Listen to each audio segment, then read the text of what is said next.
Well, hello there.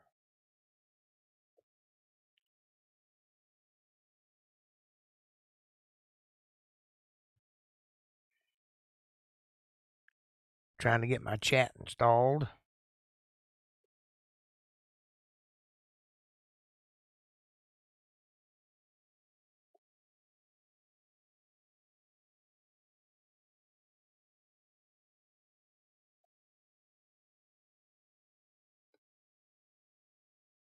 I think I did it.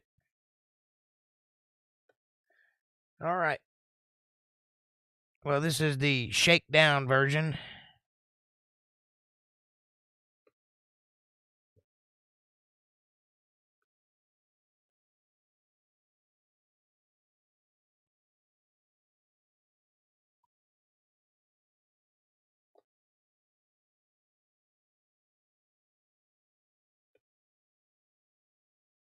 What the heck?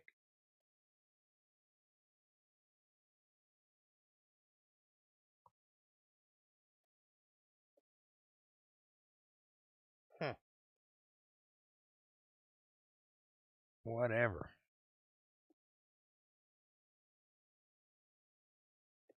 Hey, American Justice, how are you? I can't see a thing. My computer has crashed, and all I have to go on is a basic version of OBS, and it is not looking good. Can't even get my chat working. Let's see here. Custom docs. Paste. Apply. Close. Where did it go? Try it again. Should already be signed in. There it is. All right. Say hello if you can see me. I guess I'm doing better than you. It'll be all right. We can wing it. I'm trying. All messages you send will appear publicly. That's what I want it to do.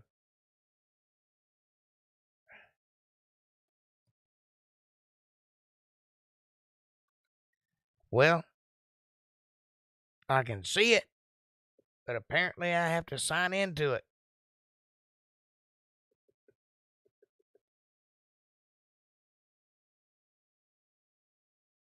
Sign in to YouTube.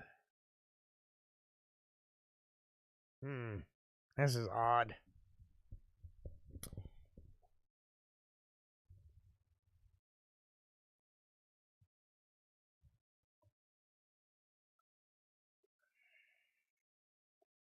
This browser or app may not be secure. Try using a different browser if you... Oh, you piece of junk. All right, let's try it a different way. I'll just, there. How are you doing? Shows no one's here. Well, you know, it's one of those Sundays. It's just me and you, I guess. Say, thumbs up or something to let me know you're hearing me on time. Because, I have no idea whether this is working or not. I've cobbled this together. My regular system has crashed and nothing is working. They updated me and everything quit working. And I tried to roll back and it just ruined everything. So it's going to take me a week to sort through this and figure it out. But for the time being, I am live anyway. So if you would please say something so I know you hear me. Hanging in there. Okay. I hope that was you responding to me. Okay. All right. There'll be some more folks coming in soon, I reckon. April and Kevin are in a concert tonight, so finally, Jake looks nice. There's a Diego. Hey, buddy. Sorry I'm late. I'm sorry the hassle. My computer crashed, and I've got this cobbled together, and I barely made it online, so nothing works and nothing is going to work like it's supposed to work. So you're just going to have to bear with me. I'll do the best I can do with what I got. Goodness gracious. When it rains, it pours.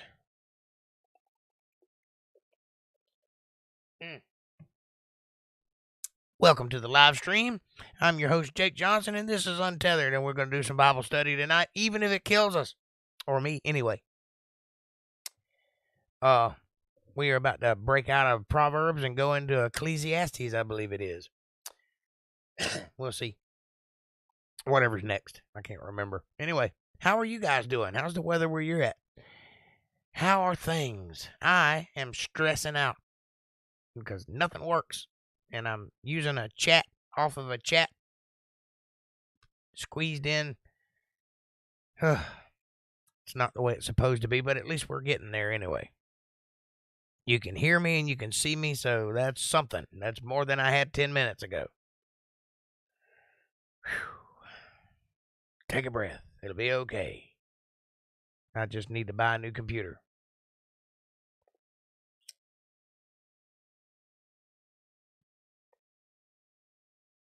How are you, Diego? How are things? Notice that I've got some religious background for you. And I got some more, but you can't see them right now because I'm scared it'll crash the system if I try. Oh, what the hell. I didn't come all this way for nothing. Oh, that's something. I'm cut in half, though, and I don't know why.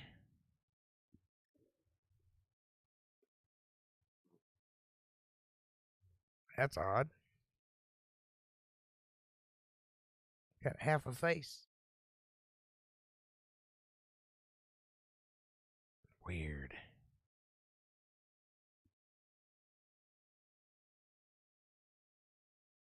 That is so strange. I'll move it over here. There. It looks like I'm supposed to be there now. Okay. We'll get it right one way or the other.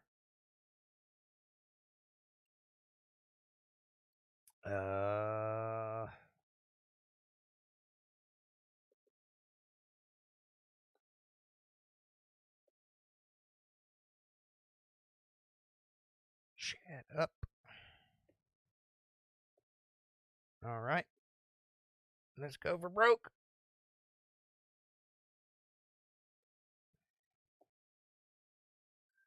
Oh, no, you didn't. Now I'm setting up my Bible. Trying to anyway. There it is. We have words. Let me just move this over a little. There. Can you see all that? Good.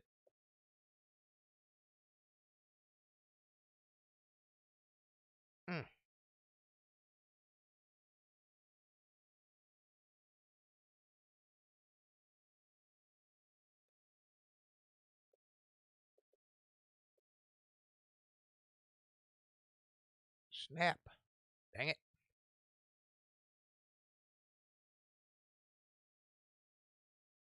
Hang on, fellers. I'm getting there.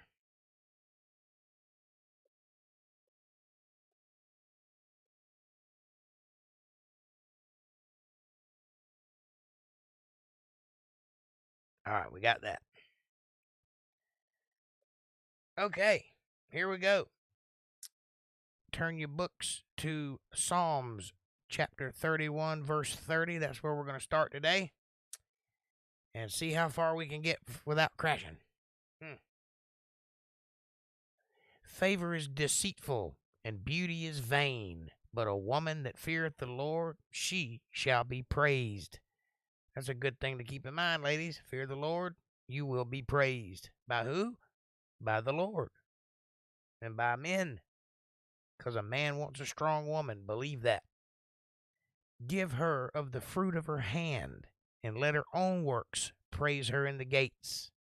That means that the work you do will be sufficient. That means that you judge a man by his fruits, or a tree by the fruit it bears, or a woman by the work she does. Let her work and her works be the praise of her, because she's going to do a lot of work. You can believe that. I think that was the end of the book. Yes, it is. All right. And we have reached Ecclesiastes, or the preacher. The words of the preacher, the son of David, king of Jerusalem, that would be Solomon, in case you're wondering.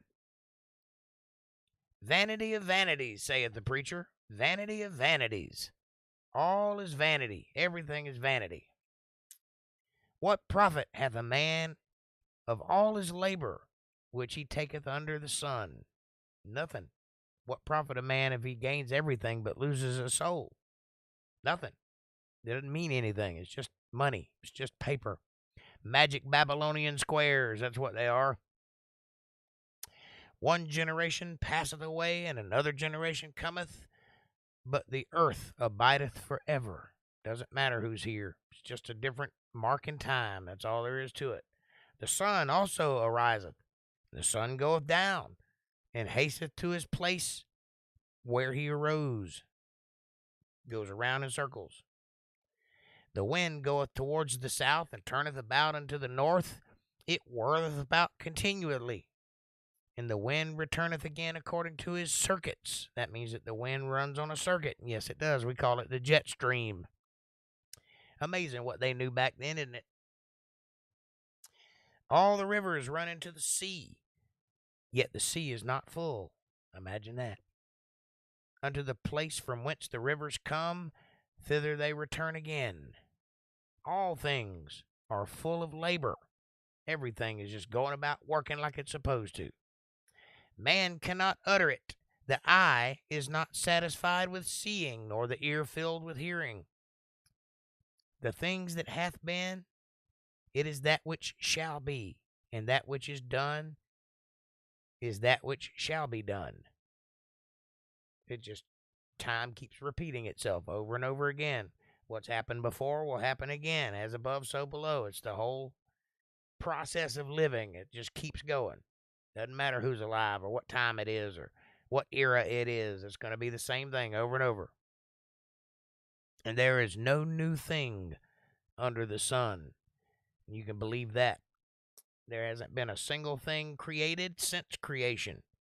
Nothing's new under the sun. All the old technology is new technology. It's just a little smaller, but it's the same thing.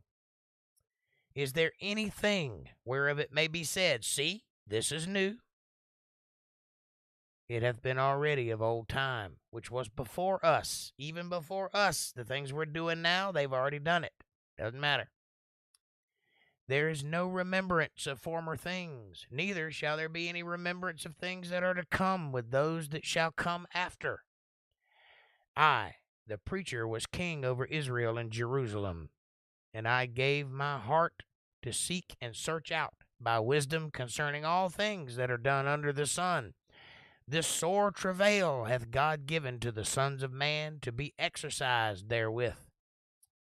You're always going to seek to find something new or to find something you didn't know before. That's the nature of man, is to toil continually to try to figure out what's going to happen next, or what you need to know next, or how can you improve yourself or become a better person or a better thinker or a better worker. It's just the way men are, men and women. I'm using the word man as in mankind. I have seen all the works that are done under the sun, and behold, all is vanity and vexation of the spirit. That which is crooked cannot be made straight, and that which is wanting cannot be numbered.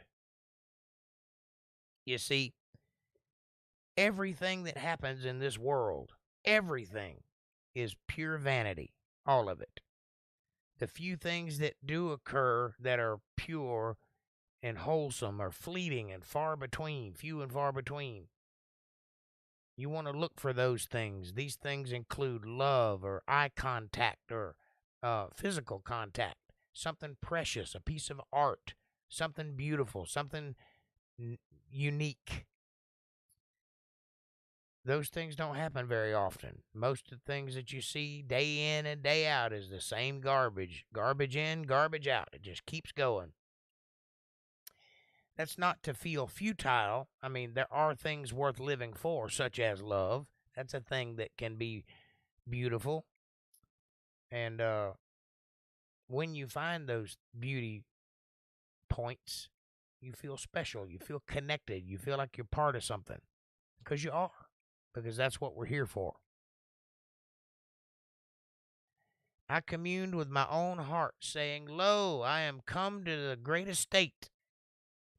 I have gotten more wisdom than all they that have been before me in Jerusalem. Yea, my heart had great experience of wisdom and knowledge.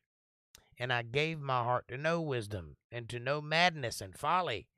I perceived this is also vexation of spirit. Even gaining your own wisdom is vanity. For in much wisdom is much grief. Amen to that. And he that increaseth knowledge increaseth sorrow. Because you know more, you see more, and you see all the bad things that you didn't see before. I said in my heart, Go to now, I will prove thee with mirth. Therefore enjoy pleasure, and behold, this is also vanity. I said of laughter, it's madness, and of mirth, what doeth it? I sought in mine heart to give myself unto wine, yet acquainting mine heart with wisdom, and to lay hold on folly, till I might see what was till I might see what was that good for the sons of men. It's not good. Being angry all the time, being upset about every little thing, being a victim, that's not good for anybody. Which they should do under the heaven all the days of their life. Notice he used a singular heaven there. That's interesting. I made me great works, and I builded me houses, and I planted me vineyards, and I made me gardens and orchards, and I planted trees, them of all kinds of fruit. I made me pools of water to water therewith the wood that bringeth forth trees. I got me servants and maidens. I had servants born in my house. Also I had great possessions of great and small cattle above all that were in Jerusalem before me. I gathered me also silver and gold, and the peculiar treasures of kings and of the provinces. I got me men singers and women singers, and the delights of the sons of men as musical instruments, and that of all sorts. So I was great, and increased more than all that were before me in Jerusalem. Also, my wisdom remained with me. Whatsoever mine eye desired, I kept not from them. I withheld not my heart from any joy, for my heart rejoiced in all my labor, and this was my portion of all my labor. Then I looked on all the works that my hands had wrought, and on the labor that I had labored to do, and behold, it was all vanity and vexation of spirit.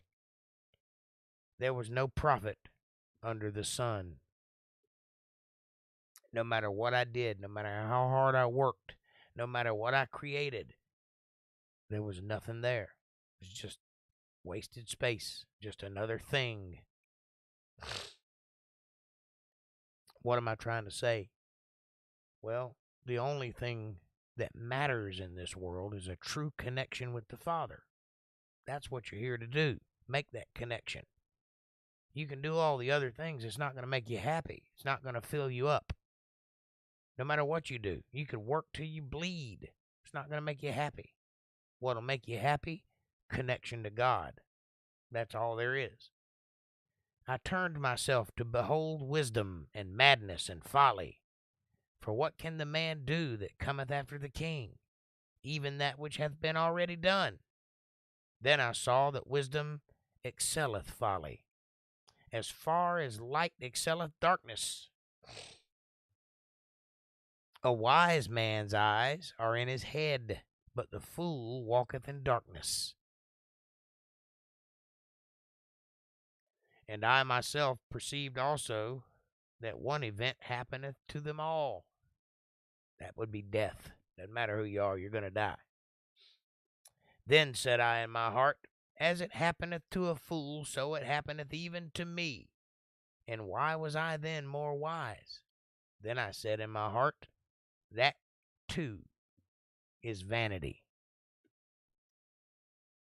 Or this also is vanity.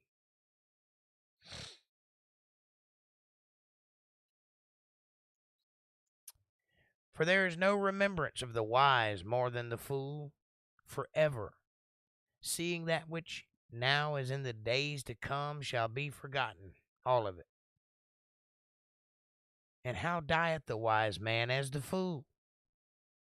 Therefore I hated life, because the work that is wrought under the sun is grievous unto me. For all is vanity and vexation of spirit. Yea, I hated all my labor which I had taken under the sun, because I should leave it unto the man that shall be after me. All my work, and I can't take it with me. Just have to leave it here for somebody else to enjoy, somebody that didn't earn it. And who knoweth whether he shall be a wise man or a fool, the guy that comes after me? Yet shall he have rule over all my labor wherein I have labored, and wherein I have showed myself wise under the sun. This is also vanity. Therefore I went about to cause my heart to despair of all the labor which I took under the sun. For there is a man whose labor is in wisdom and in knowledge and in equity, not equality, equity.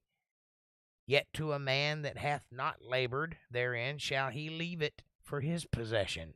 This also is vanity and great evil. For what hath man of all his labor, and of the vexation of his heart, wherein he hath labored under the sun? For all his days are sorrows, and his travail grief. Yea, his heart taketh not rest in the night. This is also vanity. There is nothing better for a man than that he should eat and drink, and that he should make his soul enjoy good in his labor. This also I saw, that it was from the hand of God. For who can eat, or who else can hasten hereunto more than I? For God giveth to a man that is good in his sight wisdom, and knowledge, and joy. But to the sinner he giveth travail, to gather and to heap up, that he may give to him that is good before God. This also is vanity and vexation of spirit. To everything there is a season, a time to every purpose under the heaven, a time to be born, a time to die, a time to plant, a time to pluck up that which is planted, a time to kill, a time to heal, a time to break down, a time to build up, a time to weep, a time to laugh, a time to mourn, and a time to dance, a time to cast away stones, and a time to gather stones together, a time to embrace, a time to refrain from embracing. I think we just went through that one. A time to get and a time to lose, a time to keep and a time to cast away, a time to rend, a time to sow, a time to keep silence, a time to speak, a time to love, a time to hate, a time to war, and a time of peace. What profit hath he that worketh in that wherewith he laboureth? I have seen the travail which God hath given to the sons of men to be exercised in it. He hath made everything beautiful in his time. Also he hath set the world in their heart, so that no man can find out the work that God maketh from the beginning to the end. Nobody will understand it all. Nobody's capable of it. Doesn't matter. I know that there is no good in them, but for a man to rejoice and to do good in his life, it's beautiful.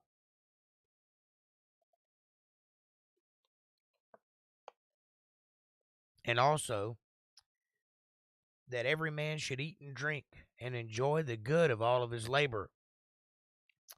It is the gift of God. I know that whatsoever God doeth, it shall be forever. Nothing can be put to it, nor anything taken from it. And God doeth it, that men should fear before him. That's why God does all these things. That word fear means reverence, not terror. That which hath been is now, and that which is to be hath already been, and God requireth that which is past. And moreover, I saw under the sun a place of judgment, that wickedness was there, and the place of righteousness, that iniquity was there. I said in mine heart, God shall judge the righteous and the wicked, for there is a time there for every purpose and for every work. And I said in mine heart concerning the estate of the sons of men, that God might manifest them, and that they might see that they themselves are beasts. Maybe we'll learn that lesson one day. For that which befalleth the sons of men befalleth beasts, even one thing befalleth them. As the one dieth, so dieth the other. Yea, they have all one breath, so that a man hath no preeminence above a beast, for all is vanity. All go unto one place. All are of the dust, and all turn to dust again. Who knoweth the spirit of man that goeth upward, and the spirit of the beast that goeth downward to the earth? Wherefore I perceive that there is nothing better than that a man should rejoice in his own works, for that is his portion. For who shall bring him to see what shall be after him? So I returned and considered all the oppressions that are done under the sun. And behold, the tears of such as were oppressed, and they had no comforter. And on the side of their oppressors there was power, but they had no comforter. Wherefore I praised the dead which are already dead more than the living which are yet alive. Yea, better is he than both they, which hath not yet been, who have not seen the evil work that is done under the sun. Again I considered all travail and every right work, that for this a man is envied of his neighbor. This is also vanity and vexation of spirit. The fool foldeth his hands together and eateth his own flesh. Better is an handful with quietness than both hands full with travail and vexation of spirit. Then I returned, and I saw vanity under the sun. There is one alone, and there is not a second. Yea, he hath neither child nor brother, yet is there no end of all his labor. Neither is his eye satisfied with riches, neither saith he, From whom do I labor, and bereave my soul of good? This is also vanity. Yea, it is sore travail. Two are better than one, because they have a good reward for their labor. For if they fall, the one will lift up his fellow. But woe to him that is alone when he falleth, for he hath not another to help him up. Again, if two lie together, then they have heat. But how can one be warm alone? And if one prevail against him, two shall withstand him. And a threefold cord is not quickly broken. Better is a poor and a wise child than an old and foolish king, who will no more be admonished. For out of prison he cometh to reign, whereas also he that is born in his kingdom becometh poor.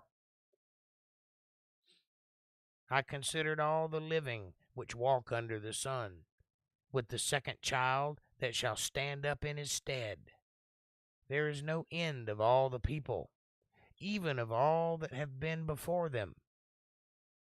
They also that come after shall not rejoice in him. Surely this is also vanity and vexation of spirit. Keep thy foot when thou goest into the house of God, and be more ready to hear than to give the sacrifice of fools, for they consider not that they do evil. Be not rash with thy mouth. Let not thine heart be hasty to utter anything before God, for God is in heaven, and thou upon the earth. Therefore let thy words be few. Speak low and carry a big stick. I think that's what he's saying. For a dream cometh through the multitude of business, and a fool's voice is known by multitudes of words. Yap, yap, yap, yap, yap. Anytime somebody's doing that, you're looking at a fool. Believe that. When thou vowest a vow unto God, defer not to pay it, for he hath no pleasure in fools. Pay that which thou hast vowed. When you make a promise, you keep it. You make a vow unto God, you better damn well keep it. Or better yet, don't make that mistake. Don't be foolish and make vows you can't keep. That's even better. Better is it that thou shouldest not vow, see, than that thou shouldest vow and not pay. Suffer not thy mouth to cause thy flesh to sin, neither say thou before the angel that it was an error. Wherefore should God be angry at thy voice, and destroy the work of thine hands? For in the multitude of dreams and many words there are also divers vanities. But fear thou God, revere your Father, and you'll come through those dreams. If thou seest the oppression of the poor, and the violent perverting of judgment and justice in a province, marvel not at that matter. For he that is higher than the highest regardeth, and there be higher than they. You know, all those world leaders and people of high power, well, there's somebody greater than them. And just as they're making inroads to oppress you and make you impoverish, the one greater than them will judge them in the end too. Moreover, the profit of the earth is for all. The king himself is served by the field. He that loveth silver shall not be satisfied with silver, nor he that loveth an abundance with increase. This is also vanity. When goods increase, they are increased that eat them. And what good is there of the owners thereof? What good is there to the owners thereof, saving the beholding of them with their eyes? To sleep of a laboring man is sweet. Yeah, because he worked hard and he earned that sleep, and it's a wonderful sleep. When you have a long day of work and you've accomplished something, you'll never sleep better. Whether he eat little or much, the abundance of the rich will not suffer him to sleep. Doesn't matter how much money he's got. If he's a bad guy, if he hadn't done anything to earn what he has, he won't sleep very well. Doesn't matter how much he eats. There is a sore evil which I have seen under the sun, namely riches, kept for the owners thereof to their hurt. It hurts them. That much money will corrupt you. It will make you bad. You don't need that kind of riches. Don't ever, ever wish to be rich. That's the worst place you can be on earth. Believe that. But those riches perish by evil travail. And he begetteth a son, and there is nothing in his hand. As he came forth of his mother's womb, naked shall he return to go as he came, and shall take nothing of his labor which he may carry away in his hand. All that you can accomplish in this world, you can't take it with you when you go. This is also sore evil. That in all points, as he came, so shall he go. And what profit hath he that hath labored for the wind? All his days also he eateth in darkness, and he hath much sorrow and wrath with his sickness. Behold, that which I have seen. It is good and comely for one to eat and drink, and to enjoy the good of all of his labor that he taketh under the sun all the days of his life, which God giveth him, for it is his portion. Every man also to whom God hath given riches and wealth, and hath given him power to eat thereof, and to take his portion, and to rejoice in his labor, this is a gift of God. If you got it any other way, it's not worth having.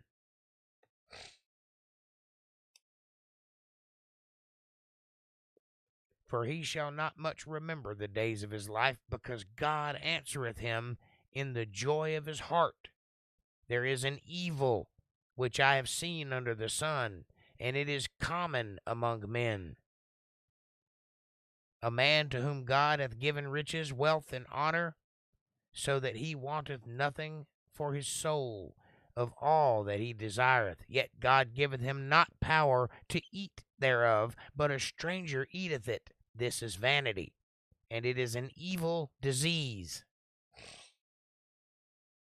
You understand? If a man begat 100 children, and live many years, so that the days of his years be many, and his soul be not filled with good, and also that he have no burial, I say that an untimely birth is better than he. For he cometh in with vanity, and he departeth in darkness, and his name shall be covered with darkness. Moreover, he hath not seen the sun, nor known anything. This hath more rest than the other. An untimely birth?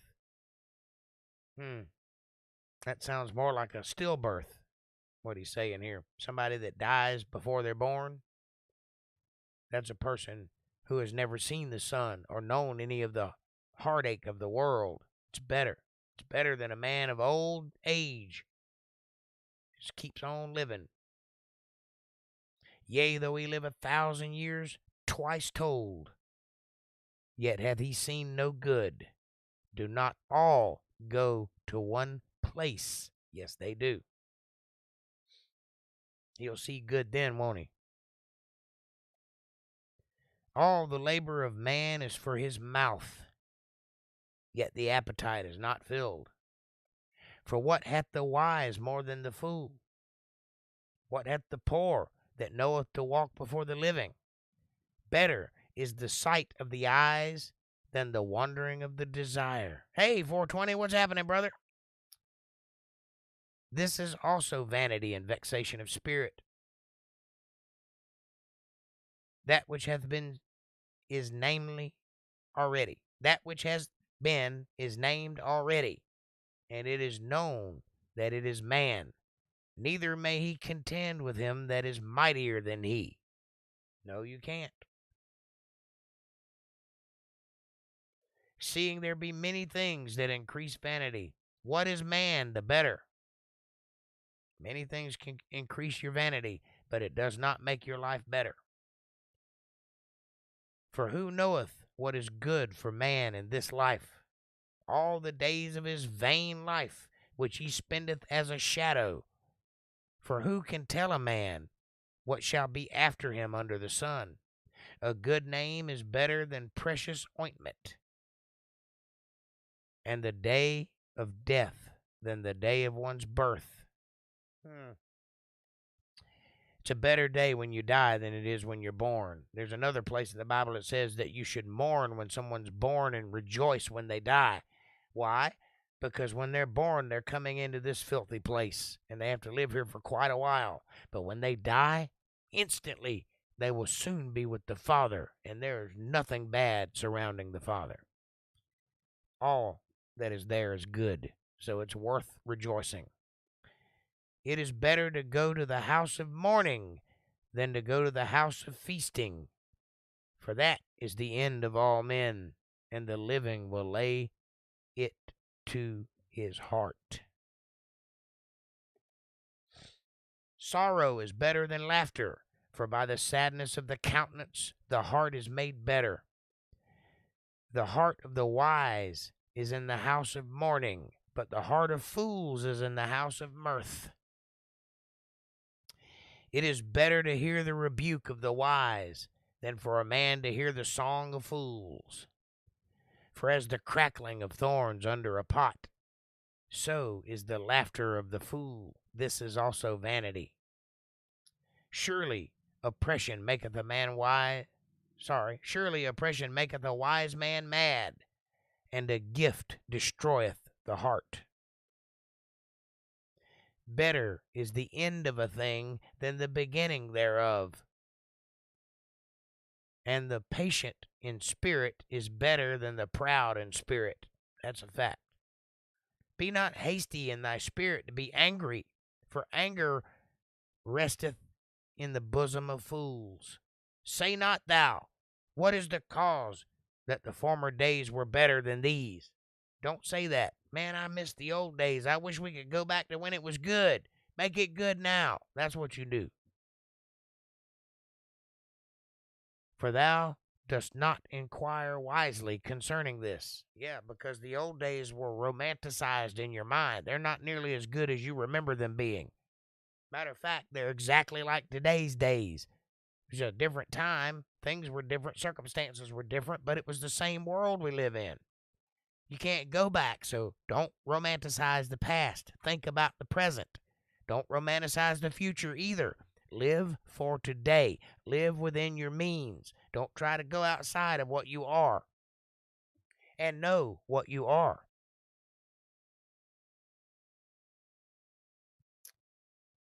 Wisdom is good with an inheritance, and by it there is profit to them that see the sun. For wisdom is a defense, and money is a defense. But the excellency of knowledge is that wisdom giveth life to them that have it.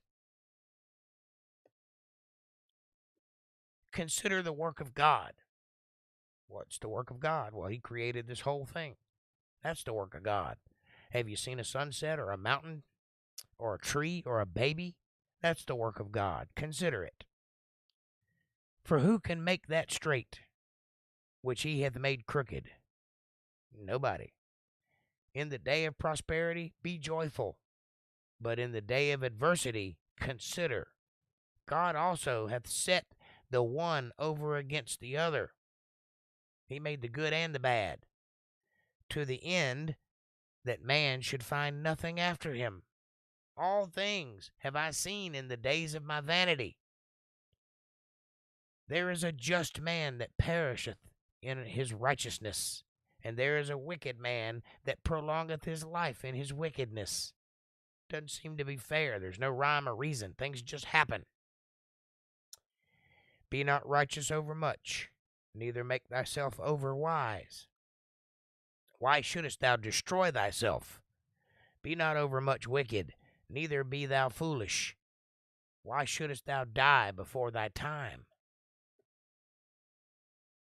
Makes sense. Why would you push it? Why would you want to go before you're ready? You don't take a cake out of the oven before it's done. Don't push to make your life end faster than it has to. It is good that thou shouldest take hold of this. Yea, also from this withdraw not thy hand. For he that feareth God, revere God, shall come forth of them all. Wisdom strengtheneth the wise more than 10 mighty men which are in the city. For there is not a just man upon the earth that doeth good and sinneth not. There's nobody on earth that hasn't sinned. Nobody. You're not alone. You're also not perfect. Also take no heed unto all words that are spoken, lest thou hear thy servant curse thee. For oftentimes also thine own heart knoweth that thou thyself likewise hast cursed others. Yeah, don't get mad when somebody curses you when you know you're guilty of the same thing. All this have I provided by wisdom. I said, I will be wise, but it was far from me. That which is far off and exceeding deep, who can find it out? I applied mine heart to know and to search and to seek out wisdom and the reason of things, and to know the wickedness of folly, even the foolishness and madness. I've tried to see it all. And I find more bitter than death the woman whose heart is snares and nets, and her hands as bands.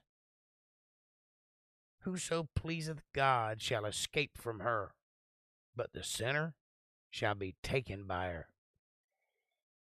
Yeah, if there's even a little bit of dirty in you, you see a good-looking woman, she'll tear you right on down. That's the weakness of all man. That's male kryptonite, is a pretty woman. You women have no idea the power you wield. And if you did know it, you would be terrifying. I don't think you do. I don't think you understand just how weak in the knees men are around you. You're always worried about them. Well, yeah, there's a few bad ones, and they are worth worrying about. But the most men, you bat an eye, he will do anything you want him to do. You give him even the slightest hint that he might even get close to getting some, he will bend over backwards for you. He will do things for you all the day long. That's the power you wield. You think I'm lying to you? I'm not. God made it that way for a reason. Be wise. With great power comes great responsibility, Spider-Man.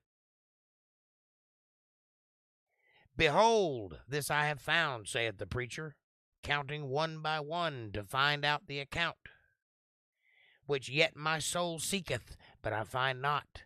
One man among 1,000 have I found, but a woman among all those have I not found. Lo, this only have I found, that God hath made man upright, but they have sought out many inventions. They started out perfect, and they went down. You see, God made man perfect. He made him upright. He made him sinless and doubtless and blameless, spotless. And just as soon as he could, he went about destroying that creation. He went about sinning just as fast as he could. That's just how men are. They seek out many inventions. Who is as the wise man? Who knoweth the interpretations of a thing? A man's wisdom maketh his face to shine, and the boldness of his face shall be changed. I counsel thee to keep the king's commandment, and that in regard of the oath of God. Be not hasty to go out of his sight. Stand not in an evil thing, for he doeth whatsoever pleaseth him. Do as thou wilt. That is the satanic moniker. You want to follow after Satan? Do whatever the hell you want to do. Have no rules. Have no checks or balances. Just go do whatever makes you happy. That's called hedonism. That is of the flesh. That's the wrong thing to be. You must adhere to a strict set of rules. There are only 10 of them, but they're very easy to follow. But you must follow them.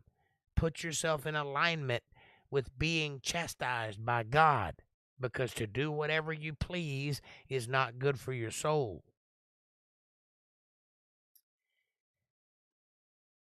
Where the word of a king is, there is power. And who may say unto him, What doest thou? Whoso keepeth the commandment shall feel no evil thing. And a wise man's heart discerneth both time and judgment. Because to every purpose there is a time and judgment. Therefore the misery of man is great upon him, for he knoweth not that which shall be. He can't see the future. For who can tell him when it shall be? There is no man that hath power over the Spirit to retain the Spirit, neither hath he power in the day of death. And there is no discharge in that war, neither shall wickedness deliver those that are given to it. There's nothing. When your time comes, when your number's up, you go. There's nothing can stop it. There's nothing that has power over death except for Christ. Other than Christ, never. That's why all this malarkey in the news about them finding ways to prolong life and all that, they're just prolonging the inevitable. They'll never reach the destination. It's didactic in nature. They'll never reach the top. That curve will just keep curving forever. It'll never reach the top line. Why? Because that's the way God designed it. Because you have no power over death. So quit worrying about it. Live your life. Think life, not death. Think hero. Don't think victim. All this have I seen, and applied my heart unto every work that is done under the sun. There is a time wherein one man ruleth over another in his own hurt. And so I saw the wicked buried, who had come and gone from the place of the holy, and they were forgotten in the city where they had done so. This is also vanity, because sentence against an evil work is not executed speedily. Therefore the heart of the sons of men is fully set in them to do evil. Hey, truth be told, good to see you, brother. Thanks for coming. Though a sinner do evil 100 times, and his days be prolonged, yet surely I know that it shall be well with them that fear God. Fear means revere, not terror. Have reverence for God, which fear before him. But it shall not be well with the wicked, neither shall he prolong his days, which are as a shadow, because he feareth not before God. He has no reverence of God. Therefore his life is but a shadow. It has no meaning. There is a vanity which is done upon the earth, that there be just men unto whom it happeneth according to the work of the wicked.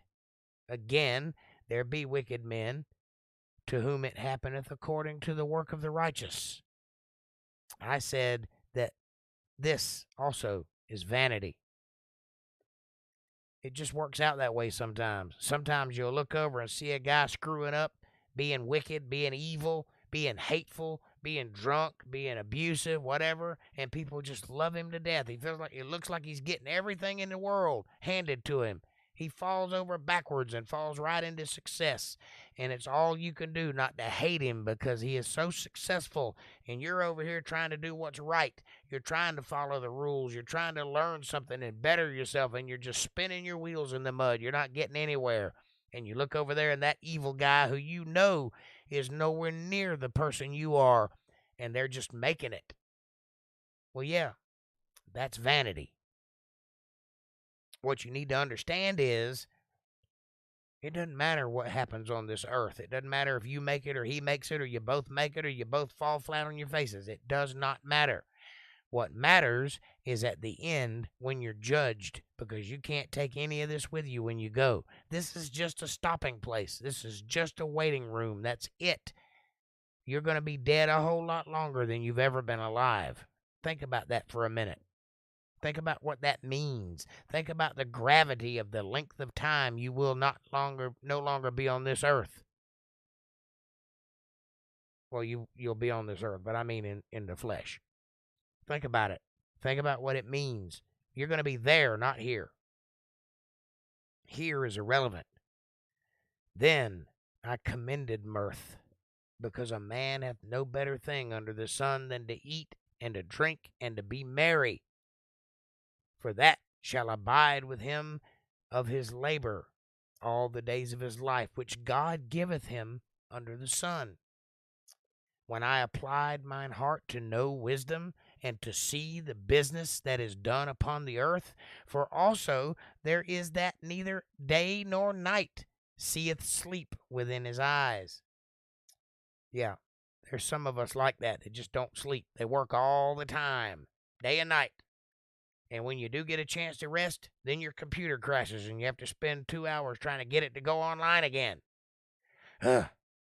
Then I beheld all the work of God, that a man cannot find out the work that is done under the sun, because though a man labor to seek it out, yet he shall not find it. Yea, farther, though a wise man think to know it, yet shall he not be able to find it. For all this I considered in my heart, even to declare all this, that the righteous and the wise and their works are in the hand of God. No man knoweth either love or hatred by all that there is before them. All things come alike to all. There is one event to the righteous and to the wicked, to the good and the clean, and to the unclean, and to him that sacrificeth, and to him that sacrificeth not. As is the good, so is the sinner, and he that sweareth, and he that feareth an oath. This is an evil among all things that are done under the sun, that there is one event unto all. Yea, also the heart of the sons of men is full of evil, and madness is in their heart while they live. And after that, they go to the dead. There's one event, folks, that happens to everybody, good, bad, and ugly, and that's death.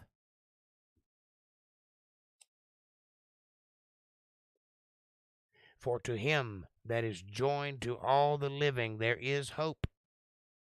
For a living dog is better than a dead lion. That's a fact. Or a dead dog.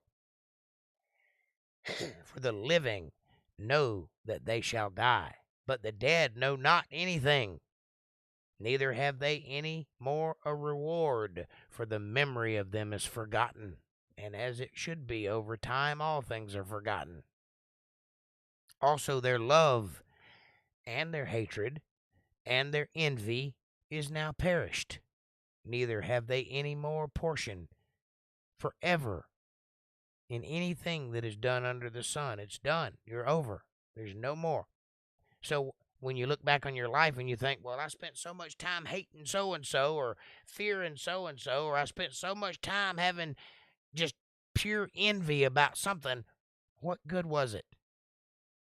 All that energy you spent on that, and what good is it now? You're dead. Means nothing. It's over. It's done. You don't have it anymore. Doesn't matter anymore. You think maybe, just maybe, you might want to retool that life a little bit and think a little bit more about the living that you're going to do rather than the hating and the envying and the fear and the anger. Think about love. Think about kindness. Think about something you can actually take with you when you go, which is the goodness of your heart. That goes with you. Money won't go with you. Houses won't go with you. Clothes, cars, none of that matters. Go thy way, eat thy bread with joy, and drink thy wine with a merry heart, for God now accepteth thy works. Let thy garments be always white, and let thy head lack no ointment. Live joyfully with the wife whom thou lovest all the days of the life of thy vanity, which he hath given thee under the sun, all the days of thy vanity. For that is thy portion in this life, and in thy labor which thou takest under the sun. Whatsoever thy hand findeth to do, do it with thy might. For there is no work, nor device, nor knowledge, nor wisdom in the grave whither thou goest. So do it while you can, because there's going to come a time when you can no longer do it. I returned and saw under the sun that the race is not to the swift, nor the battle to the strong, neither yet bread to the wise, nor yet riches to the men of understanding, nor yet favor to men of skill. But time and change happeneth to them all. For man also knoweth not his time. He has no idea when he's going to die. As the fishes that are taken in an evil net, and as the birds that are caught in the snare, so are the sons of men snared in an evil time, when it falleth suddenly upon them. This wisdom have I seen also under the sun, and it seemed great unto me. There was a little city, and few men within it. And there came a great king against it, and besieged it, and built great bulwarks against it. Now there was found in it a poor wise man, and he by his wisdom delivered the city, yet no man remembered that same poor man.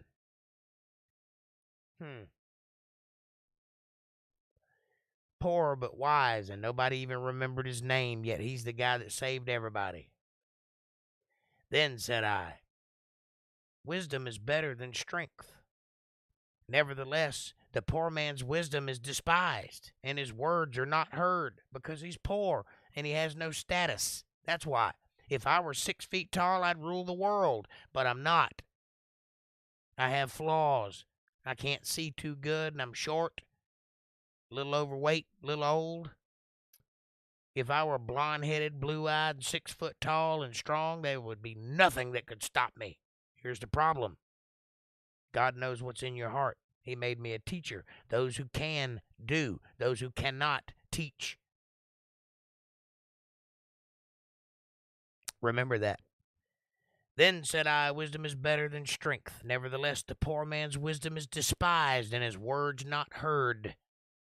The words of a wise man are heard in quiet, more than the cry of him that ruleth among fools.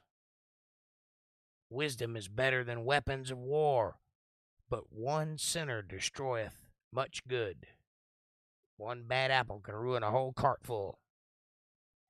Dead flies cause the ointment of the apothecary to send forth stinking savor. What is an apothecary, you ask? Drugstore. That's what an apothecary is. What is ointment? Salve. However you say it. So doth a little folly him that is in the reputation for wisdom and honor. A wise man's heart is at his right hand, or the power. His power is his wisdom, or the wisdom of his heart. But a fool's heart is at his left hand, which is not his power. Yea, also, when he that is a fool walketh by the way, his wisdom faileth him. And he saith to every one that he is a fool. If the spirit of the ruler rise up against thee, leave not thy place, for yielding pacifieth great offenses. I don't have any idea what he meant by that. There is an evil which I have seen under the sun, as an error which proceedeth from the ruler. Folly is set in great dignity, and the rich sit in low places. I have seen servants upon horses, and princes walking as servants upon the earth. He that diggeth a pit shall fall into it, and whoso breaketh an hedge, a serpent shall bite him. Whoso removeth stones shall be hurt therewith, and he that cleaveth wood shall be endangered thereby. A lumberjack, a tree fall on it. If the iron be blunt, and he do not wet the edge, or smooth the edge, then must he put to more strength. But wisdom is profitable to direct. I guess what this is saying is if you make iron out of ore and you don't bother smoothing off the edges, it's going to take twice as much strength to carry it because the edges are sharp and they'll cut you. So you got to take it from the ends and carry it the long way. That's a little roundabout way of saying don't make things harder than they have to be.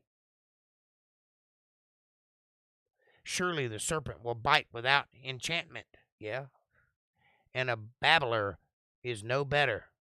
Somebody that runs off at the mouth, no better than the poison of a serpent. The words of a wise man's mouth are gracious, but the lips of a fool will swallow him up himself. Swallow up himself. The beginning of the words of his mouth is foolishness, and the end of his talk is mischief and madness. A fool also is full of words.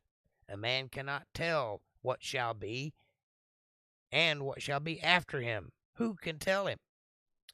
The labor of the foolish wearieth every one of them, because he knoweth not how to go to the city.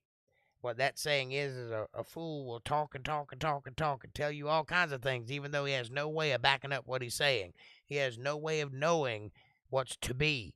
He hasn't put any thought into the future. He's just running off at the mouth. It means nothing. It has no value. Woe to thee, O land, when thy king is a child and thy princes eat in the morning. Blessed art thou, O land, when thy king is the son of nobles, and thy princes eat in due season for strength and not for drunkenness. By much slothfulness the buildings decayeth, and through idleness of the hands the house droppeth through. Yeah, you got to stay busy to keep your house in order. If you get still, if you get slothful or lazy, your house will fall down. Believe that. A feast is made for laughter, and wine maketh merry, but money answereth all things. Yes, it does, good and bad. Curse not the king, no, not in thy thought, and curse not the rich in thy bedchamber. For a bird of the air shall carry the voice, and that which hath wings shall tell the matter. Cast thy bread upon the waters, for thou shalt find it after many days. Give a portion to 7, and also to 8, for thou knowest not what evil shall be upon the earth.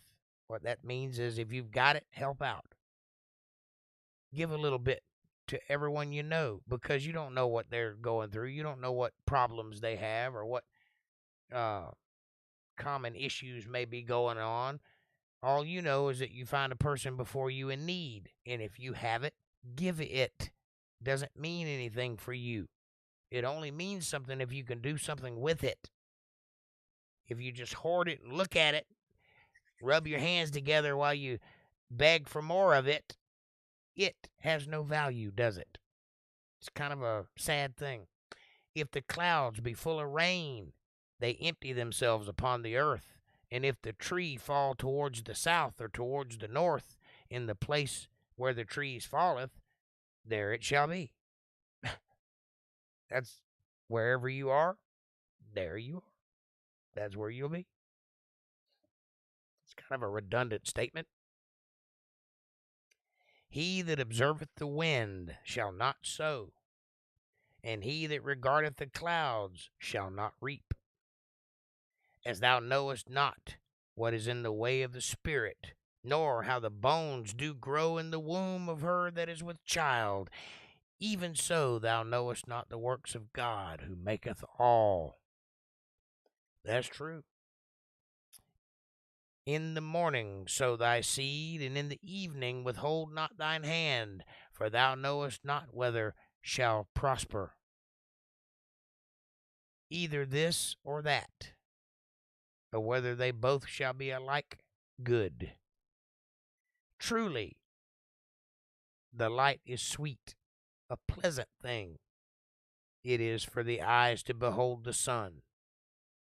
If a man live many years and rejoice in them all, yet let him remember the days of darkness, for they shall be many. All that cometh is vanity. Rejoice, O young man, in thy youth, and let thy heart cheer thee in the days of thy youth, and walk in the ways of thine heart, and in the sight of thine eyes. But know thou this, that for all these things God will bring thee into judgment. Doesn't matter. You can live your whole life and enjoy it, or you can live your whole life and hate it. At the end of that life, though, God is going to judge you. Therefore remove sorrow from your heart. Put away evil from thy flesh. For childhood and youth are vanity. Remember now thy Creator in the days of thy youth, while the evil days come not, nor the years draw near, when thou shalt say, I have no pleasure in them, while the sun or the light or the moon or the stars be not darkened, nor the clouds return after the rain, in the day when the keepers of the house shall tremble, and the strong man shall bow themselves, and the grinders cease, because they are few, and those that look out of the window be darkened, and the doors shall be shut in the streets, when the sound of the grinding is low, and he shall rise up at the voice of the bird, and all the daughters of music shall be brought low, also when they shall be afraid of that which is high, and fears shall be in the way, and the almond tree shall flourish, and the grasshopper shall be a burden, and desire shall fail, because man goeth to his long home, and the mourners go about the streets. Or ever the silver cord be loosed, that means you die. The silver cord goes from your spirit to wherever God is. Or the golden bowl be broken, that's your flesh. Or the pitcher be broken at the fountain. That's the pitcher is your flesh, which holds the water of life from the fountain, which is Christ. Or the wheel broken at the cistern. A cistern is a big hole in the ground. It's full of water. You pull it up with a wheel. You don't want to be that guy. Then shall the dust return to the earth as it was, and the spirit shall return to God who gave it. Instantly, when you die, your spirit returns to the Father who gave it. There is no such thing as a ghost. You do not linger here after your death. You are instantly returned to whence you came. Vanity of vanities, saith the preacher. All is vanity. And moreover, because the preacher was wise, he still taught thy people knowledge. Yea, he gave good heed, and sought out, and set in order many proverbs. The preacher sought to find out acceptable words, and that which was written was upright, even words of truth. The words of the wise are as goads. The words of the wise are as goads, and as nails fastened by the masters of assemblies, which are given from one shepherd to another. That's the words of the wise. We're talking about the Bible here. We're talking about the scrolls before the Bible was compiled. But these words are like nails sunk by master fasteners, people who are great at that skill. And those words were given from one shepherd to another, down the line, down the generations, passed along from family to family until they were eventually written down, and then even further, eventually compiled into a library we call the Bible. And further, by these, my son, be admonished. Of making many books there is no end, and much study is a weariness of the flesh. Let us hear the conclusions of the whole matter. Fear God and keep his commandments. That's it. That's what the whole book is about. All that study will make you tired. It'll wear you out. Be admonished. Take your punishment. Take your medicine like you deserve it. You want to hear the whole matter right now? You want to hear the conclusion of what all this studying is about? Fear God and keep his commandments, for this is the whole duty of man. That's the reason for all of this. Fear God, revere God, keep his commandments and his judgments and his statutes and his precepts and his edicts. Keep every word. Live like your life depends on it. For God shall bring every work into judgment with every secret thing, whether it be good or whether it be evil, it doesn't matter. He's going to talk about all of it. And that is the end of the Ecclesiastes book. And now we have entered into the Song of Solomon. The Song of Songs, which is Solomon's. Let him kiss me with the kisses of his mouth, for thy love is better than wine. Because of the savor of thy good ointments, thy name is as ointment poured forth. Therefore do the virgins love thee. Because he's a hottie, that's why. Draw me, we will run after thee. The king hath brought me into his chambers. We will be glad and rejoice in thee. We will remember thy love more than thy wine. The upright love thee.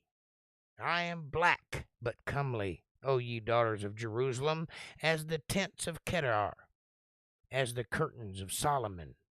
Look not upon me because I am black, because the sun hath looked upon me. My mother's children were angry with me. They made me the keeper of the vineyards. Imagine that. But mine own vineyard have I not kept. Tell me, O thou whom my soul loveth, where thou feedest, where thou makest thy flock to rest at noon. For why should I be as one that turneth aside by the flocks of thy companions? If thou know not, O thou fairest among women, go thy way forth by the footsteps of the flock, and feed thy kids beside the shepherd's tent.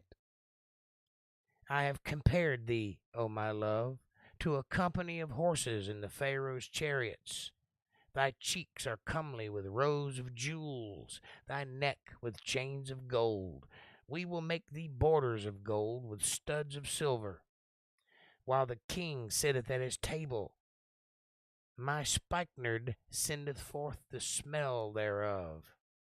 That's a particular type of plant. A bundle of myrrh is my well-beloved unto me, a beautiful, savory scent.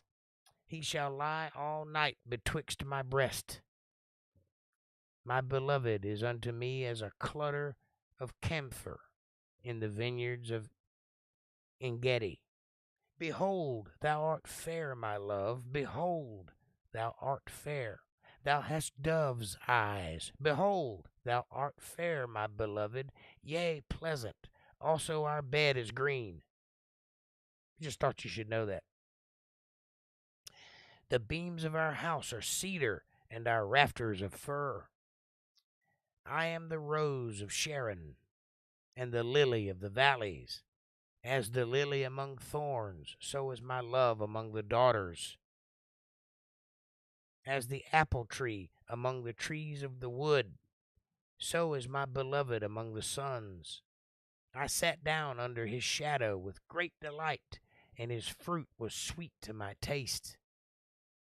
He brought me to the banqueting house, and his banner over me was love. Stay with me, flagons, comfort me with apples, for I am sick of love.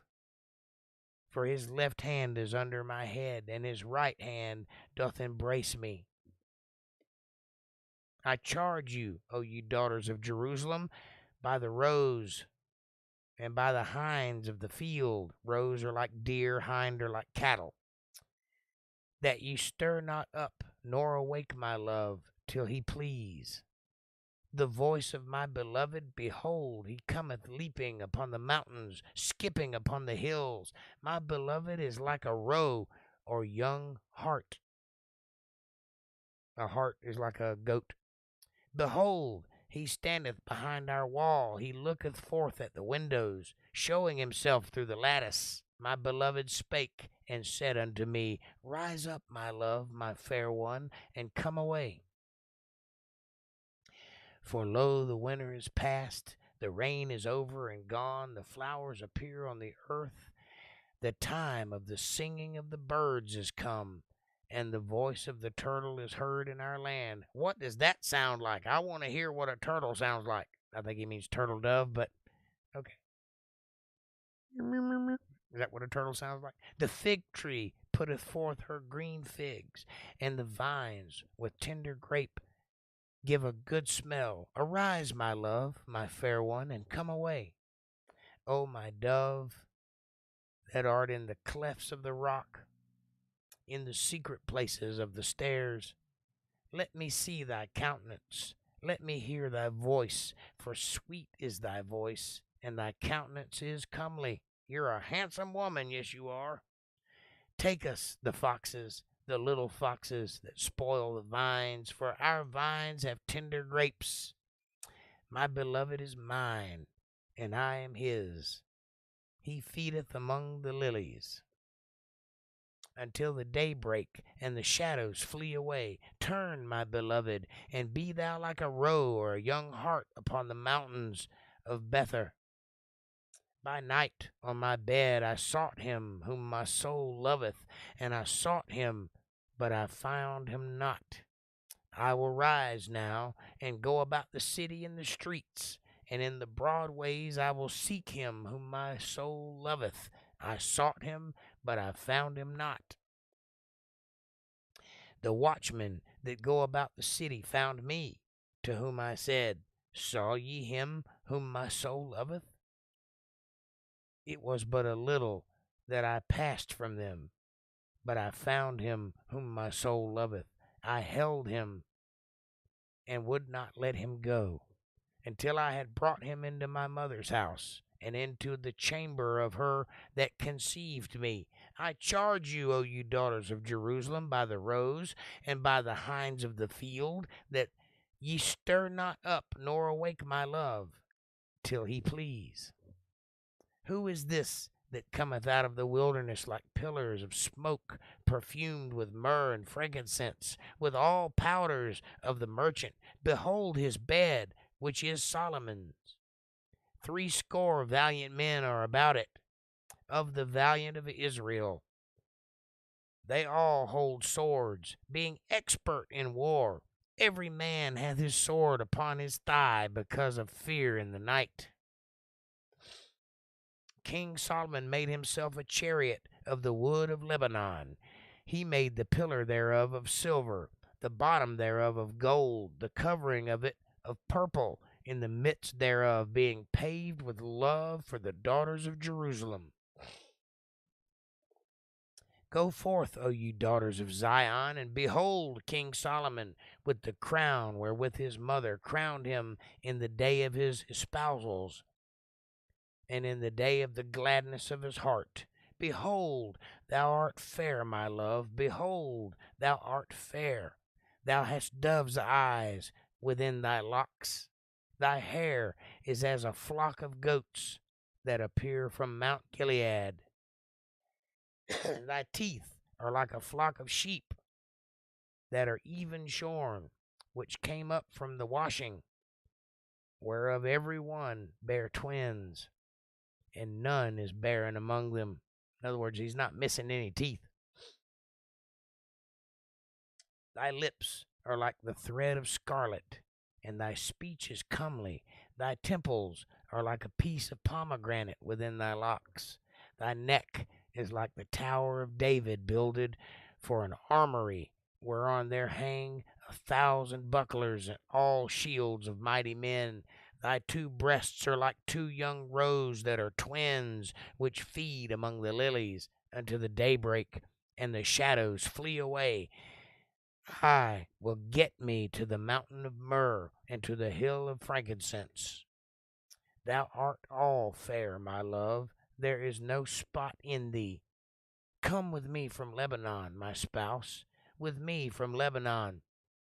Look from the top of Amana, from the top of Shinir and Hermon, from the lion's den, from the mountains of the leopards.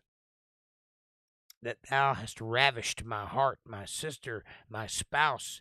Thou hast ravished my heart with one of thine eyes, with one chain of thy neck. How fair is thy love, my sister, my spouse! How much better is thy love than wine, and the smell of thine ointments than all spices. Thy lips, O my spouse, drop as the honeycomb. Honey and milk are under thy tongue, and the smell of thy garments is like the smell of Lebanon. A garden enclosed is my sister, my spouse, a spring shut up, a fountain sealed. Thy plants are an orchard of pomegranates, with pleasant fruits, camphor and spikenard and saffron, calamus and cinnamon, with all trees of frankincense, myrrh, and aloes, with all the chief spices, a fountain of gardens, a well of living waters, and a stream from Lebanon. Awake, O north wind, and come, thou south. Blow upon my garden, woohoo, and the spices thereof may flow out. Let my beloved come into his garden and eat his pleasant fruits. Boy, she's nasty. I am come into my garden, my sister, my spouse. I have gathered my myrrh with my spice. I have eaten my honeycomb with my honey. I have drunk my wine with my milk. Eat, O friends, drink, yea, drink abundantly, O beloved. I sleep, but my heart waketh. It is the voice of my beloved that knocketh, saying, Open to me, my sister, my love, my dove, my underfield. For my head is filled with dew, and my locks with the drops of the night. I have put off my coat, how shall I put it on? I have washed my feet, how shall I defile them? My beloved put his hand by the hole of the door, and my bowels were moved for him. Ugh, I told you, she nasty. I rose up to open to my beloved. She got up on her hands and knees, opened up. My hands dropped with myrrh, my fingers with sweet-smelling myrrh upon the handles of the lock. I opened to my beloved, but my beloved had withdrawn himself and was gone. My soul failed when he spake. I sought him, but I could not find him. I called him, but he gave me no answer. The watchmen that went about the city found me. They smote me. They wounded me. The keepers of the walls took away my veil from me. Man, this got dark fast. I charge you, O daughters of Jerusalem, if you find my beloved, that ye tell him that I am sick of love. What is thy beloved more than another beloved? O thou fairest among women, what is thy beloved more than another beloved, that thou dost so charge us? My beloved is white and ruddy, or to show blood in the face, to blush. He's redheaded, that's what they're saying. Yes, King Solomon was a redhead, the chiefest among 10,000. His head is the most fine gold, but his locks are bushy and black as a raven. His eyes are as the eyes of doves by the rivers of waters, washed with milk and fitly set. He's well built. His cheeks are as a bed of spices, as sweet flowers, his lips like lilies, dropping sweet-smelling myrrh. His hands are as gold set with beryl. His belly is as bright ivory overlaid with sapphires. His legs are as pillars of marble set upon sockets of fine gold. His countenance is as Lebanon, tall, excellent as the cedars. His mouth is most sweet, yea, he is altogether lovely. This is my beloved, and this is my friend, O daughters of Jerusalem. Whither is thy beloved gone? O thou fairest among women, whither is thy beloved turned aside, that we may seek him with thee? My beloved is gone down into his garden, to the beds of spices, to feed in the gardens, and to gather lilies. I am my beloved's, and my beloved is mine. He feedeth among the lilies. Thou art beautiful, O my love, as Tirzah, comely as Jerusalem, terrible as an army with banners. Turn away thine eyes from me, for they have overcome me. Thy hair is as a flock of goats that appear from Gilead. Thy teeth are as a flock of sheep which go up from the washing, whereof every one beareth twins, and there is not one barren among them. As a piece of pomegranate are thy temples within thy locks. There are 80 queens and 80 concubines and virgins without number. My dove, my undefiled, is but one. She is the only one of her mother. She is the choice of her that bare her. The daughters saw her and blessed her, yea, the queens and the concubines, and they praised her. Who is she that looketh forth as the morning, fair as the moon, clear as the sun, and terrible as an army with banners? I went down into the garden of nuts to see the fruits of the valley, and to see whether the vine flourished as the pomegranates budded. Or even I was aware, my soul made me like the chariots of Amenadab. Yeah, that guy. Return, return, O Shulamite, return, return, that we may look upon thee. What will ye see in the Shulamite? As it were the company of 2 armies. How beautiful are thy feet with shoes, O prince's daughter. The joints of thy thighs are like jewels, the work of the hand of a cunning workman. Thy navel is like a round goblet, which wanteth not liquor.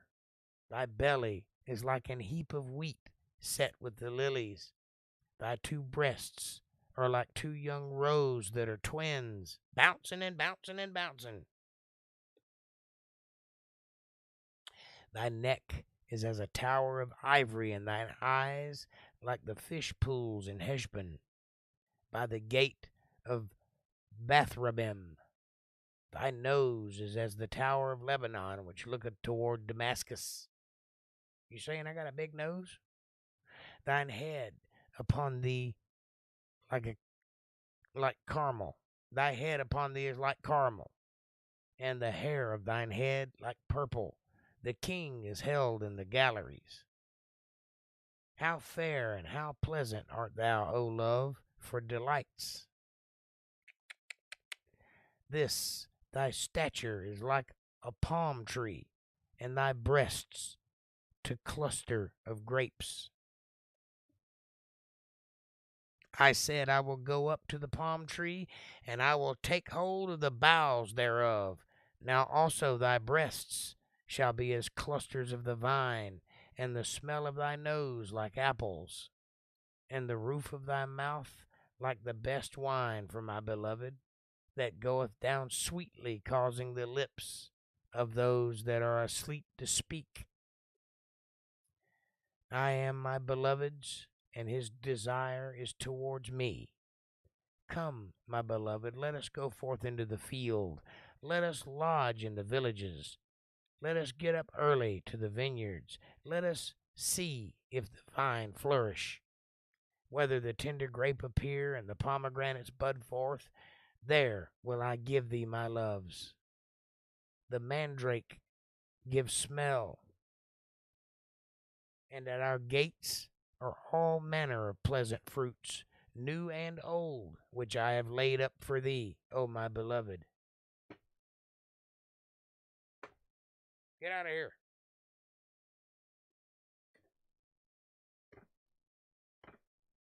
Damn stink bug.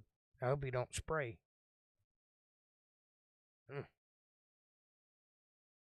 Come, my beloved. I read that. I read that. I read that. Okay. Next page. Oh, that thou wert as my brother, that sucked the breasts of my mother. When I should find thee without, I would kiss thee, yea, should not be displeased or despised. I would lead thee and bring thee into my mother's house. Who would instruct me? I would cause thee to drink of spiced wine, of the juice of my pomegranate. Woohoo, baby. His left hand should be under my head, and his right hand should embrace me. I charge you, O daughters of Jerusalem, that ye stir not up, nor awake my love until he please. Who is this that cometh up from the wilderness, leaning upon her beloved? I raised thee up under the apple tree. There my mother brought thee forth. There she brought thee forth that bare thee. Set me as a seal upon thine heart, as a seal upon thine arm. For love is strong as death, jealousy is cruel as the grave. The coals thereof are coals of fire, which hath most vehement flame. Many waters cannot quench love, neither can the flood drown it. If a man would give all the substance of his house for love, it would utterly be contemned. We have a little sister, and she hath no breasts. Well, what good is she then? What shall we do for our sister in the day when she shall be spoken for? If she be a wall, meaning she has no titties. Well, listen, some guys like small titties. Not every man wants a big honkers. So don't worry about your little sister. When she gets of age and somebody wants her, I promise you, there'll be somebody waiting for her. We will build upon her a palace of silver. And if she be a door, man, they're really laying it on her. We will enclose her with boards of cedar. I think what they mean is they're going to try to cover her chest up with a lot of jewelry so that nobody notices she don't have any titties. Because apparently women think that's all you're worth. I promise you, men don't think that. Yeah, some guys like them big and juicy. Some guys like them firm and taut. More than a handful is too much. I am a wall, and my breasts are like towers. Then was I in his eyes as one that found favor. Well, maybe Solomon was a tit man. Sucks to be him. Solomon had a vineyard at Balhammon. He let out the vineyard unto the keepers. Every one for the fruit thereof was to bring 1,000 pieces of silver. My vineyard, which is mine, is before me. Thou, O Solomon, must have 1,000, and those that keep the fruit thereof 200. Thou that dwellest in the gardens, the companions hearken to thy voice. Cause me to hear it. Make haste, my beloved, and be thou like a roe or a young hart upon the mountains of spices. And that's where we're going to stop today, ladies and gentlemen. We'll pick up tomorrow night with the book of the prophet Isaiah. I hope you enjoyed that read. That was a lovely description of love and lust. I hope everybody gets a chance to feel that way from time to time and understand what it means to be desired. I promise you, being desired is one of the most beautiful things there is in this world. It is a gift from God. Make no shame for it. Feel no doubt about it.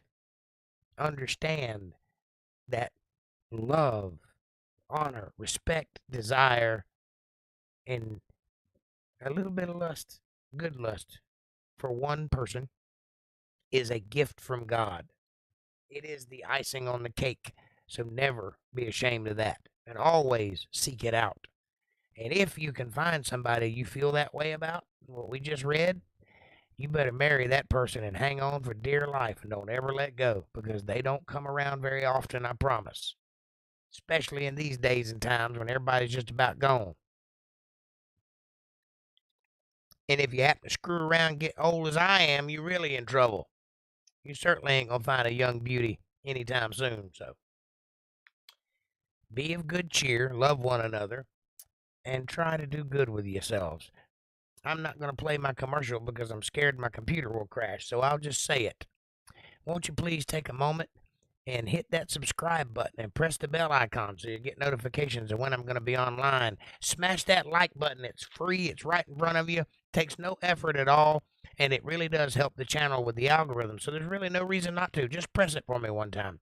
Share this video with somebody you love. Better yet, share it with somebody you don't love. Bring them into the family. Make them part of the fold. Be part of their solutions, not part of their problems.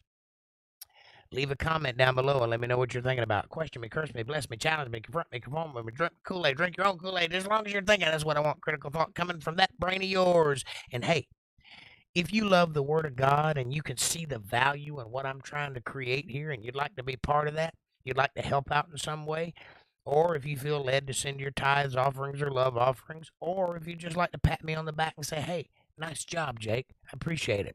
However you want to play it.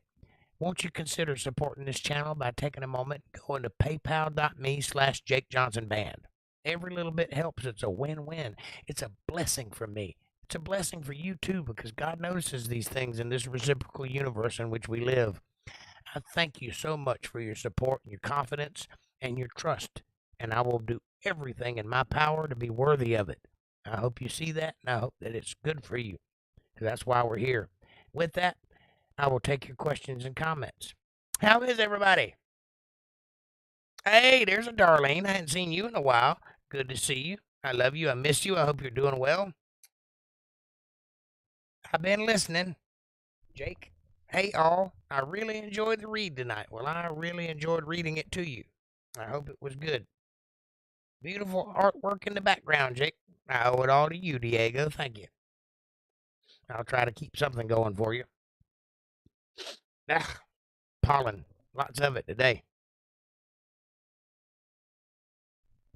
Questions, comments, thoughts, criticisms, you name it, I'll answer it.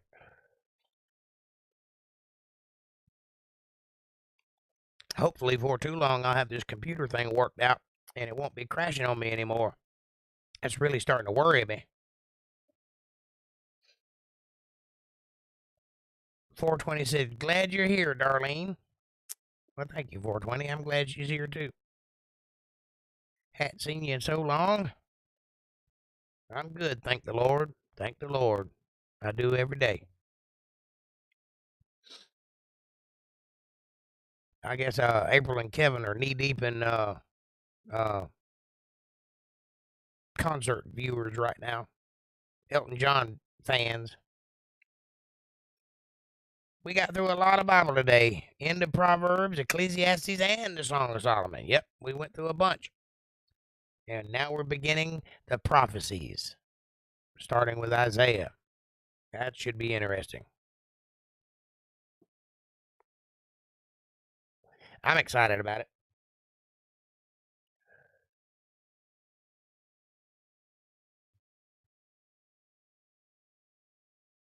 The Yardbirds had a song that was about Ecclesiastes. Interesting.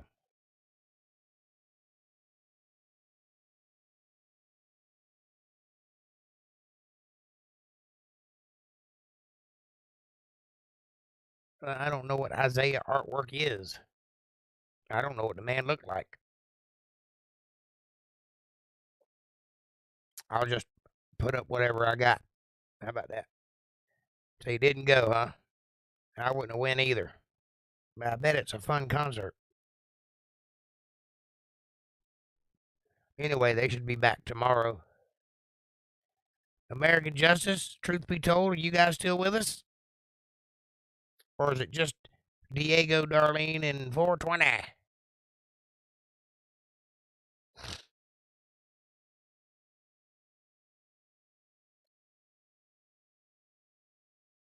I'm guessing anybody with a white beard will do, huh?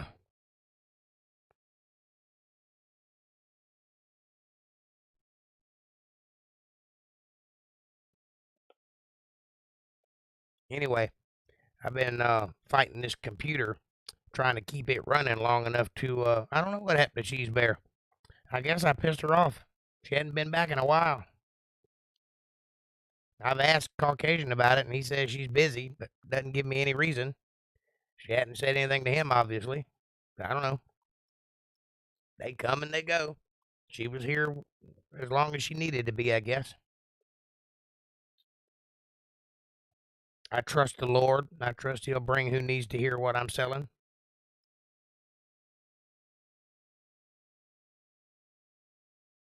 And so they come. I'm not out trying to find people to come. I could be, but that I feel like would be dishonest. I put it out there. If anybody wants to come, they come of their own accord. Which is why it's so important that we share and embrace the culture of YouTube and try to reach people like an outreach program. That's what it's everybody's job.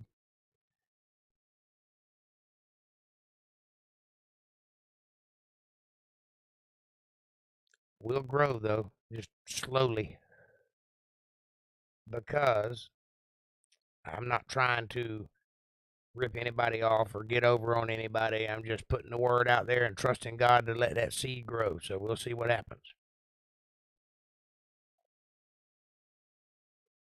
But if my computer crashes, I ain't gonna be going much further after that. So I'm working on getting that fixed above all things right now. I have two major responsibilities, and one of them is the computer. And those are the two things I'm focusing on. When I get that done, then I'll think about doing something else. But right now, if I don't have a computer, I can't continue to teach. So that's the first thing I got to fix.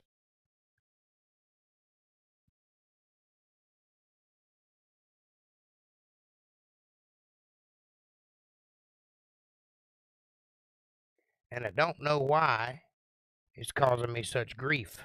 All I can figure is that when they updated the software, they changed something and it is not compatible with older computers. And I was able to go backwards. I uploaded or I installed an earlier version, which is what we're on right now. And so far it's functioning, but I'm missing a lot of things. So I'm going to spend the next few days trying to replace the things that are missing into the older version so that I can run my show properly again. You know, words and all that, and all the little automated things that were there are no longer there. I got to rebuild all of that and reprogram everything and then make copies of it so it don't happen again.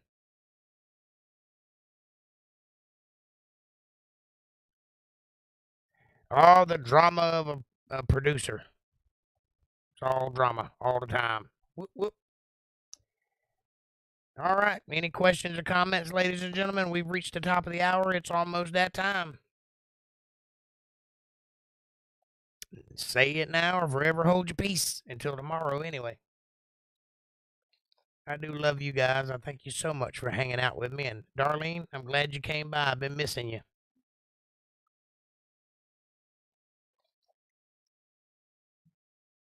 Maybe you get a chance to come by again soon.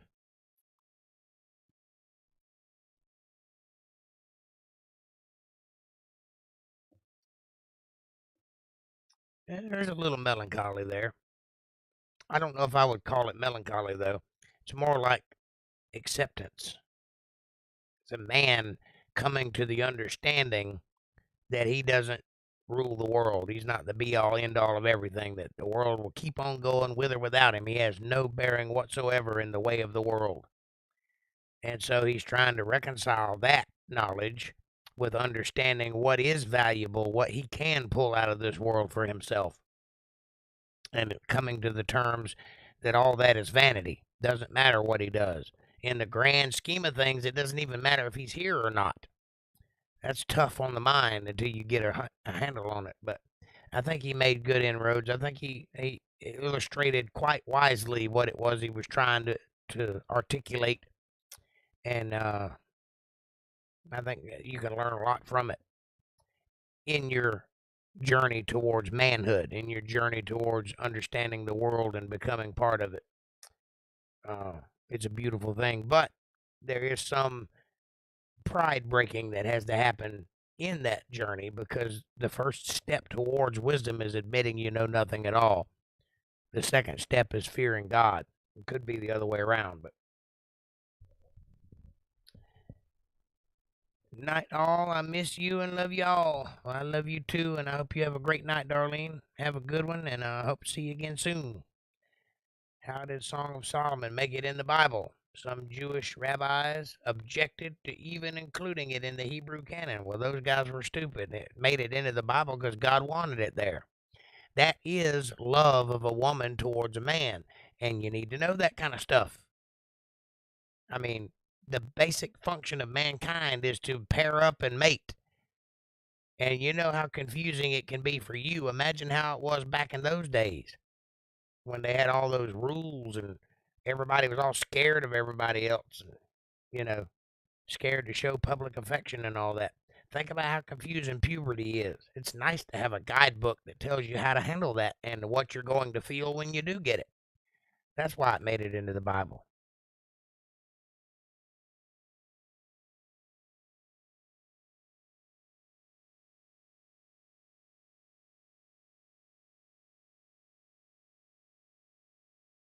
Yep, Proverbs and Psalms, and even the Song of Solomon. If you want the wisdom of the Lord, you got to know everything, good and bad.